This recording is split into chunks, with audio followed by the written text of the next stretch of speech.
Hello and welcome to the Success Showcase. I'm your host, Eric Lopkin from the Modern Observer Group. And with me, as always, is Chip Janiszewski from the Happiness and Success GPS. Chip, how you doing this week? Doing great. How about you, Eric? Doing fantastic. I'm looking forward to this because as we're reaching out to our listeners, this is our 100th Success Showcase podcast. So it's a bit of a milestone.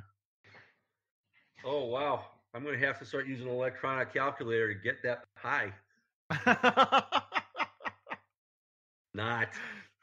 Yeah, it doesn't seem like we've been doing it that long, but we've got 100 under our belt as of today. And, since it is our 100th, we thought we'd talk about the lessons we've learned over those last 100 episodes. We've had a lot of different topics, talked about a lot of great books and resources. So we're going to talk about, what it is we've learned over those 100 episodes. Yeah, you and I mean, we both come from similar, shall we say, philosophies about things and whatever. And the second one was fun because it was networking tricks and treats. It must have been around October sometime, which is fun. We always talk about that. But the third one is kind of what gets us where we're going, and it's really behind everything that's successful. It was called the power of gratitude. And the bottom line is, no matter what we're talking about, what topics and so on and so forth, if you approach life with gratitude for the great things that are going on and the opportunities that you have, it's really, really important to do that. And if we're calling this the Success Showcase, that is one of the keys to it, is developing that positive mindset in the first place. But the maintenance mechanism for everything is gratitude. Just feeling it and acting upon it when you feel it. Yeah, and that's something we've talked about a lot. Not just gratitude, but the positive mindset in general. As we've done research and in both of our own work, we've seen the power of a positive mindset and what it really means. And of course, it's, we've been very careful to specify that it's not simply a blind optimistic attitude. It's really about looking at things and saying, okay, this is not the end of the world. How do we deal with this? And moving forward from it. So a positive mindset really does look at what's really going on, but it looks at it as an opportunity. And as you said, gratitude is a great way to keep fueling that positive mindset, because you're looking at things that have happened and you're being grateful for them, because even the bad things help shape who you are today. And of course, if you weren't who you are today, you wouldn't be getting the opportunities that you're getting. No, and we talk a lot about personal development, growth, and all this other kind of thing. And really getting down to the crux of it, we've talked so many times that it's so important to take a lot of time periodically with that person in the mirror, and that's you. And it's coming up with your own personal strategic plan, personal growth plan about every aspect of your life. And one of the ways to do that, really the foundation for doing that, is sitting down and reflecting on what's been working for you so far, the things that you like to do, the things that you're good at, all of the positive experiences in your life, and the things that you're not good at also, so that you can kind of sub that out to other things going on. And then actually gathering that information, kind of figuring out what your purpose in this world is, because it's going to be crystal clear once you start analyzing what's going on. What do you stand for? What makes you feel good? And that kind of thing. So your personal development plan, personal strategic plan, it's just so important to do that. And a lot of what we talk about is that a lot of people think it's taboo for you to work on yourself and to pat yourself on the back. Whereas we've said many times, it's impossible to be your best self for everybody else out there unless you're really at peace and happy with the person in the mirror. So it all starts with personal development work, and that's going to help you develop gratitude, because once you look at all these things that go into that as the foundation in the first place, you're going to say, wow, I really do have a lot to be grateful for. So let's put this thing together and work on it. Absolutely.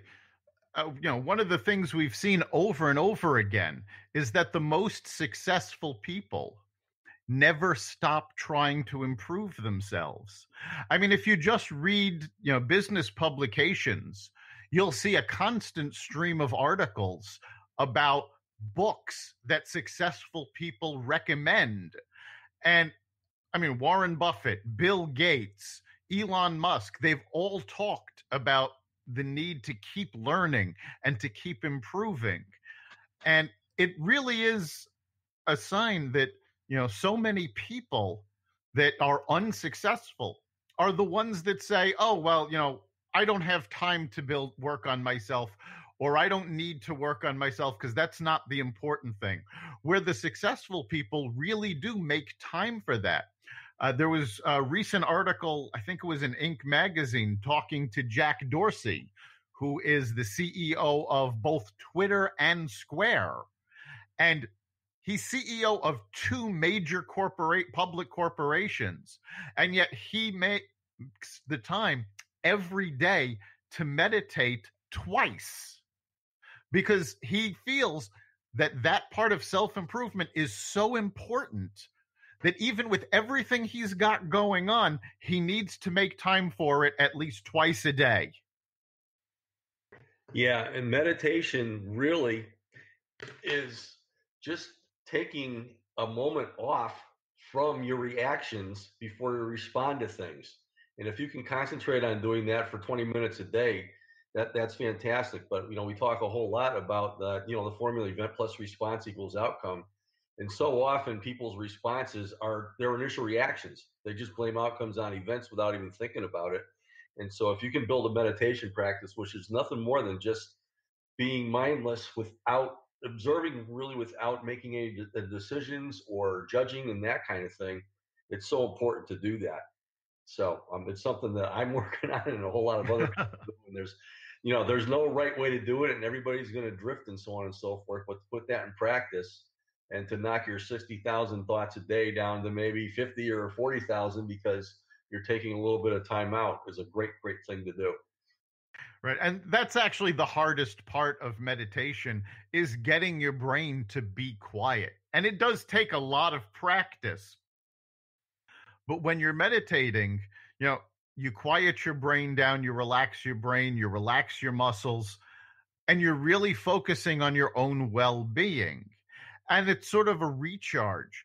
And again, over the last 100 episodes, one of the things we've learned is how many people have found success, and how many of them actually come out and say, this is what was so important, was the idea of being able to reflect. Because before that, they were running in all different directions and they were more responsive than proactive. Yeah, they were just kind of running through life, just letting life happen to them. And we've talked a lot about the law of attraction. And one of the things that meditation can do is help you concentrate on the power of positive thinking. And we've talked about a couple of wonderful books that have talked about this, both old and new. Actually, they're both kind of older, because we talked about The Science of Getting Rich by Wallace Wattles, and we talked about Think and Grow Rich by Napoleon Hill, and then more recently we have The Secret by Rhonda Byrne. But it all just goes back to what the law is, and the bottom line is whatever you're thinking about and exposing yourself to, you are likely to become. So if you can train yourself to hang around with positivity and to enforce that, you're going to have a whole lot more positive life. And obviously, just taking a deep breath and meditating on the positive is really, really important. Because oftentimes when you are meditating, you're thinking of a mantra or something like that positive before you start doing it. And you go back to that when you're kind of swaying. Yeah. And, we talked about these books you mentioned, and two of them are actually from the early 20th century. And we talked about The Science of Getting Rich. We talked about Think and Grow Rich. We've also, from that same time period, talked about the seven habits of effective people. And I think those three books especially show that the process of building your success really hasn't changed. I mean, we have all this technology now to help us out. There's all sorts of different things we have to deal with. But when you get right down to the basics, it's the same now as it was in the early 20th century. So 100 years later, we still need to know those same basics. And people tend to forget about that. They'll look at, whatever the most recent glittery object is, rather than focusing on those age old basics that have helped people succeed over and over and over again. And in The Science of Getting Rich, Waddles talks about the fact that the whole idea is that if you do the same things, you get the same result. So if you do the things that haven't been working for you, they're not going to work again. But when you follow that certain way and do what has been proven to create success, you will succeed. Yeah, you're absolutely forming the results in your life. And I mean, these are age old. I mean, these go back centuries and centuries. And if you look at maybe even old Bible passages and this and that and before, it's all the same thing. And I mean, you talked about getting back to the basics, and that's the key, especially these days where we're saturated with the media and everything else. Everything is overcomplicated. You got 25 ways to do one little thing. Whereas you just get back to the basics that, if I'm thinking positive things and I'm being positive towards other people, it's going to make other people happy and it's going to make me happy too. Plain and simple. These are all always the way it has been, and they are again, in Dr. Ivan Misner of BNI's terms, BFOs. They are all blinding flashes of the obvious. So the more that we can get back to the basics, the better off we're all going to be. And that's a nice way to ground yourself, especially when you're doing a mindfulness practice. You just have one simple thing to say to yourself that grounds you. Absolutely. And, you just said about how you relate to other people, and you mentioned BNI, which is about networking. And that's something else that people really need to remember, and that we've talked a number of times about over the past 100 episodes, is that to really succeed, you're not doing this alone. You need relationships. You need to build your networks. You need to build your resources. No one person can do everything all by themselves. And No. we've talked a number of times about the importance of having relationships, the importance of having networks, and about being connected to people who can do what you can't. Yeah, Wallace Waddles, he wrote the book about the original book about the law of attraction. And then just to review, Napoleon Hill's Think and Grow Rich was the result of him meeting with Andrew Carnegie, who was the richest man in the world back then, very, very successful. And the way that this got going is Napoleon Hill was a young aspiring author, and he met with Andrew Carnegie. And Andrew Carnegie said, there's a reason why myself and Rockefeller and all these other Fords, Henry Ford, are successful. And it's a lot more than just money and this and that, whatever. I am going to set it up for you to meet all of these people, and you're going to write a book, which I'm not going to pay you for, but I am going to set all these interviews up for you so that you can meet all these people to find out what the secrets are. And this is where Think and Grow Rich came from. And one of the keys is the relationships that they have. They all have their big networks. This is the book that spawned the mastermind principle, where two or more minds get together, a third more powerful mastermind is created to help solve things. So, I mean, again, getting back to the basics, it's in so many books and things that we've talked about in different ways, but it really gets back to the same thing. And relationships are really, really one of the main keys to success and happiness. Because again, you can't do it yourself. And if you don't have other people in the world with you, I don't care how successful you are monetarily or whatever, you are going to be miserable. That's absolutely true. It really is so important to have these relationships because, again, if you're fighting the uphill battle all by yourself, one, it's very lonely, but two, you're taking on the world when you don't really have to. Yeah, absolutely. And yeah, we talked about the 7 habits of highly successful people, which is about personal and then professional growth with people, beginning with the end in mind.